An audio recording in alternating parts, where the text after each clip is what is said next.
Elizabeth of England's longevity on the throne, the length of her reign, is almost unprecedented. One or two monarchs before her, one or two afterwards. But what I would point to as being essential to her success is actually the thing that most people would see as a liability, which is the fact that she was a woman. And what I mean by this is that political thinkers of Elizabeth's time, and indeed her own English subjects, were beginning to place a premium on the idea of kingship as an office, and to separate the idea of the king's personal body, his individual identity, from the identity of the king as the head of state.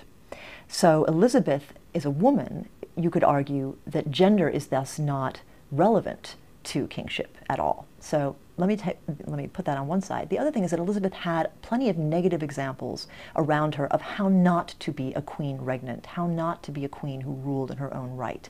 Probably the closest example would be her own cousin, Mary, Queen of Scots, who, in contrast to Elizabeth, behaves, even though she's a queen, as an average woman, or let's say an average, really wealthy, beautiful woman, when she becomes a young widow after her husband, the King of France, who's also very young, dies. She goes back to Scotland and she falls in love with a commoner, one of her own Scottish subjects. She marries him for love, not for reasons of state or to make a dynastic alliance. She celebrates her sexuality and her fertility and her femininity. And where does that get her? Well, it gets her deposed by her own subjects in favor of her son. And she eventually ends up in prison and is beheaded by her own cousin, Elizabeth.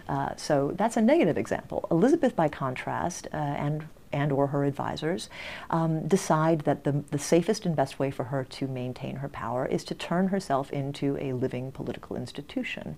And so Elizabeth downplays those aspects of her biological sex that could be problematic, and instead plays up the fact that she is the representative of kingship in England. She has two bodies, her own body, as she says herself in a famous speech. Even though I have the body of a weak and feeble woman, I have the heart and stomach of a king, meaning I have the guts of a king. I, a king of England too, she says. And that that is much more important to her capacity to rule, her guts of a king, than her actual physical guts as a woman. And in fact, this is made into a legal principle by her lawyers, and it's called the principle of the king's two bodies, that the king always has two bodies, and in this case, one of them just happens to be female. Now, there are some drawbacks to this, because unfortunately, Elizabeth, because she doesn't want to fall into the trap that poor Mary, her cousin, had, she never does marry, which means that she loses out on the possibility of making alliances with other European princes that might have been beneficial to her. But even more importantly, especially if we think about the example of her father, Henry VIII, who was consumed by the necessity to produce an heir, she does not produce an heir. So it's probably one of the great ironies of history that the person who ends up on the throne of England after Elizabeth dies is none other than the son of that cousin that she had murdered, James VI of Scotland, who rules England as James I, and who incidentally doesn't really understand this concept of the king's two bodies pretty well, because his son Charles will be beheaded for not understanding it. But that's another story. So that's the story of the Queen's two bodies.